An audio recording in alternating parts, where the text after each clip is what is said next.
14 अगस्त 2024 की रात तकरीबन 12 बजे उत्तराखंड की राजधानी देहरादून के अंतर्राष्ट्रीय बस स्टैंड ISBT का सिक्योरिटी गार्ड देखता है कि एक 16 साल की लड़की ISBT के गेट के आसपास घूम रही है। वो लड़की काफी परेशान लग रही थी, उसके कपड़े भी कुछ अस्त व्यस्त थे और उसके बाद वो देखता है कि एक अनजान व्यक्ति बार बार उसके पास आता है, उसे कुछ कहता है, उसे ISBT से बाहर धकेलने की कोशिश करता है, लेकिन वो लड़की घूम फिर कर वहीं पर आ जाती है। जब ये सिक्योरिटी गार्ड नोटिस करता है कि अनजान व्यक्ति बार बार उसे परेशान कर रहा है, बार बार उसे कुछ कह रहा है, तो इस सिक्योरिटी गार्ड को लगता है कि ताल में कुछ तो काला जरूर है। इसके चलते वो चाइल्ड वेलफेयर कम्युनिटी वालों को कॉल करता है और सारी बात की खबर उनको देता है। कुछ देर बाद वहाँ पर चाइल्ड वेलफेयर कम्युनिटी से कुछ लोग आते हैं। वे सिक्योरिटी गार्ड से पूरी स्थिति का ब्यौरा लेते हैं और उस लड़की को अपने साथ लेकर चले जाते हैं। वो लड़की कुछ भी बोलने की स्थिति में नहीं थी,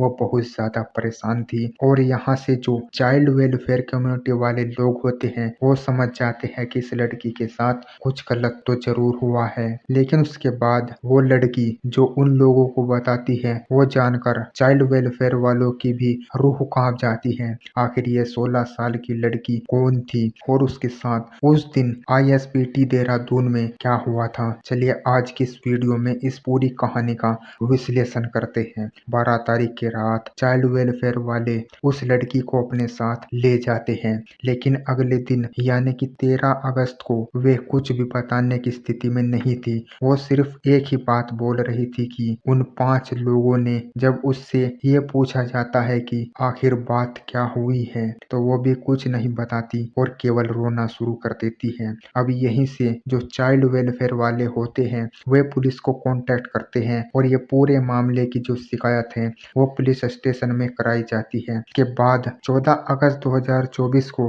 ISBT के CCTV कैमरे खंगाले जाते हैं और उसी CCTV कैमरे में उस व्यक्ति का भी पता लग जाता है जो इस लड़की के आसपास घूम रहा था और जिसको देखने के बाद वहां के सिक्योरिटी गार्ड ने चाइल्ड वेलफेयर वालों को कॉल किया था। अब थोड़ी सी पूछताछ करने के बाद ही पुलिस को मालूम चल जाता है कि जो व्यक्ति इस लड़की के आसपास घूम रहा था वो कोई और नहीं बल्कि इसी ISBT में एक बस का कंडक्टर है। और थोड़ी छानबीन करने के बाद पुलिस उस व्यक्ति को ढूंढ लेती है और उसको अरेस्ट कर लेती है। इस व्यक्ति की उम्र 32 साल होती है और उसका नाम धर्मेंद्र होता है। ISBT की ही एक बस में ये कंडक्टर था। पुलिस इसको अरेस्ट करती है और जब उस लड़की के बारे में पूछताछ की जाती है तो ये साफ साफ इनकार कर देता है कि ये कहता है कि मैं उस लड़की को नहीं जानता और ना ही इससे मेरा कोई संबंध है। वहीं दूसरी तरफ जो चाइल्ड वेलफेयर कम्युनिटी वाले होते हैं वे उस लड़की को नॉर्मल करके उससे सारी मामले की जांच पड़ताल करते हैं और वहीं पर उस लड़की को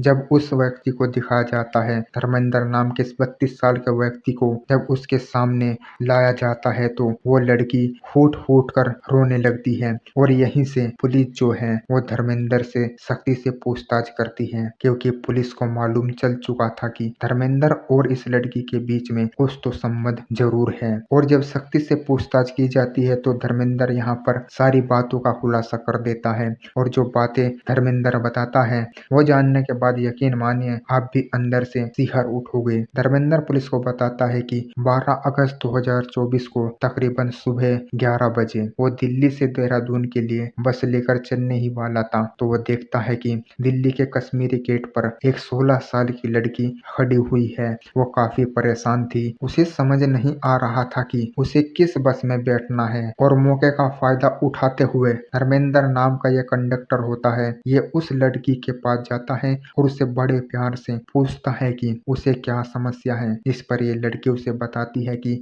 वो मुरादाबाद से आई है और उसे पटियाला जाना है, लेकिन उसे समझ नहीं आ रहा कि पटियाला के बस कहाँ से मिलेगी। जिस पर धर्मेंद्र उसे कहता है कि तुम चिंता मत करो, तुम हमारी बस में बैठ जाओ और ये बस पहले दिल्ली से देहरादून जाएगी और फिर तुम्हें देहरादून से सीधा पटियाला के लिए मिल जाएगी। हम तुम्हें वहां जाकर पटियाला की बस में बैठा देंगे। अब ये लड़की महज 16 साल की थी तो इससे ज्यादा समाज के बारे में जानकारी भी नहीं थी और ये धर्मेंद्र नाम के इस व्यक्ति पर भरोसा कर लेती है और ये उस बस में बैठ जाती है। धर्मेंद्र नाम का यह व्यक्ति जो कंडक्टर होता है यह उससे टिकट के पैसे भी नहीं लेता। इससे वो लड़की उस बस में आराम से दिल्ली से बैठकर देहरादून आ जाती है। ये बस तकरीबन रात के 9 बजे देहरादून ISBT बस स्टॉप पर पहुंचती है। जब ये लड़की बस से उतरने की कोशिश करती है तो धर्मेंद्र उसे कहता है कि अभी तुम बस में ही बैठी रहो क्योंकि पटियाला जाने वाली बस अभी नहीं आई है। जैसे ही वो बस आएगी मैं तुम्हें बता दूंगा और तुम उस बस में जाकर बैठ जाना। उसके बाद इस बस का जो ड्राइवर होता है इसकी उम्र 52 साल होती है। उसका नाम देवेंद्र होता है। ये इस बस को पार्किंग एरिया में लेकर जाता है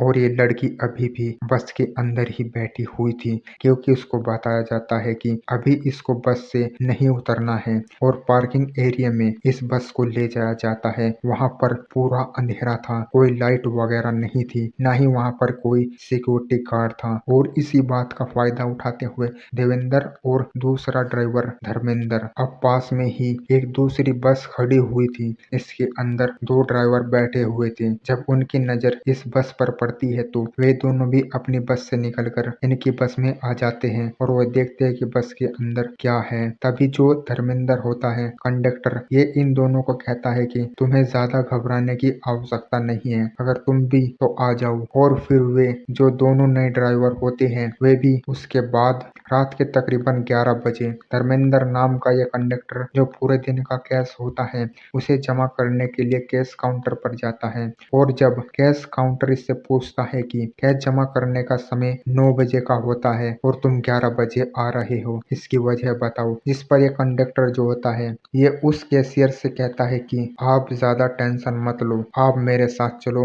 मैं आपको वजह बताता हूँ और वजह के साथ साथ आपका कुछ काम यानी कि कुछ फायदा भी हो जाएगा। और उसके बाद ये जो कैश काउंटर पर व्यक्ति होता है इसकी उम्र लगभग 48 साल होती है। ये भी उस धर्मेंद्र कंडक्टर के साथ जाता है और ये भी उसी बस में वहां पर जो लड़की थी उसके साथ बारी बारी से। उसके बाद ये जो कैश वाला बंदा होता है ये भी उस लड़की के साथ उस 16 साल की बच्ची के साथ। इस हिसाब से ये जो 5 लोग होते हैं ये बारी बारी से लगभग 12 बजे तक और उसके बाद उसे बस से उतार देते हैं। उसे कहते हैं कि तुम इस बस स्टैंड से बाहर चली जाओ, वहां से तुम्हें पटियाला के लिए बस मिल जाएगी। और वहीं परेशान हालत में ये लड़की जब घूम रही थी जहां पर उस ISBT का यानी कि बस स्टैंड का सिक्योरिटी गार्ड इस लड़की को देख लेता है। जब इस पूरी मामले का खुलासा होता है तो 5 व्यक्तियों को इसमें अरेस्ट किया जाता है। इसमें 3 बस ड्राइवर, एक कंडक्टर और एक कैश काउंटर शामिल होता है। इन 5 को गिरफ्तार करके पोस्को एक्ट में